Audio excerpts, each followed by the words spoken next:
નમસ્કાર સાથીઓ, સુરેન્દ્રનગર જિલ્લાના પાંચાળ પંથકમાં થાનગઢ, ચોટીલા, સાયલા, મૂળી અને વઢવાણમાં ખનીજ માફિયાઓ એટલી હદે બેફામ બન્યા છે કે કાયદો વ્યવસ્થા અને બંધારણ ઉપર નગ્ન નાચ કરી રહ્યા છે। ત્યારે એમની સામે આરપારની લડાઈ લડવાનો સમય પાકી ગયો છે।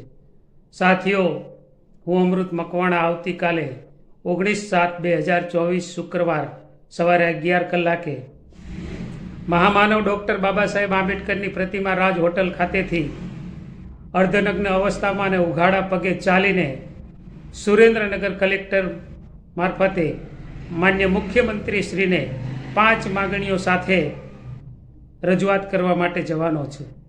છેલ્લા 5 દિવસની અંદર 7 શ્રમિકોના ખનીજ ચોરી એટલે કે ખનન દરમિયાન મૃત્યુ થયા છે અને માત્ર એક ઘટનાની અંદર એફઆરઆઈ દાખલ કરવામાં આવી છે, પણ આરોપીઓ આજ સુધી પકડાયા નથી।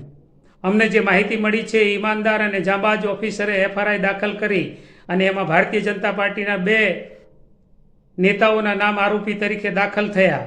ત્યારે આ તંત્ર દ્વારા અથવા તો સરકારના ઈશારે એ 2 નામો દૂર કરવા માટે જહેમત ઉઠાવી રહ્યા છે, મહેનત કરી રહ્યા છે અને જે જાંબાજ ઓફિસરે એફઆરઆઈ દાખલ કરી ભારતીય જનતા પાર્ટીના 2 નેતાઓના નામ દાખલ કર્યા એની પણ બદલી કરી છે અને તપાસમાંથી દૂર કરવામાં આવ્યા છે।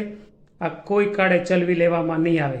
બીજી અન્ય અમારી 5 માગણીઓ મુખ્યમંત્રી સમક્ષ માનનીય કલેક્ટર મારફતે મોકલવાની છે। ત્યારે આવતીકાલે આ માગણીઓ સાથે અર્ધનગ્ન અવસ્થામાં અને ઉઘાડા પગે રજૂઆત માટે જવાનો છું।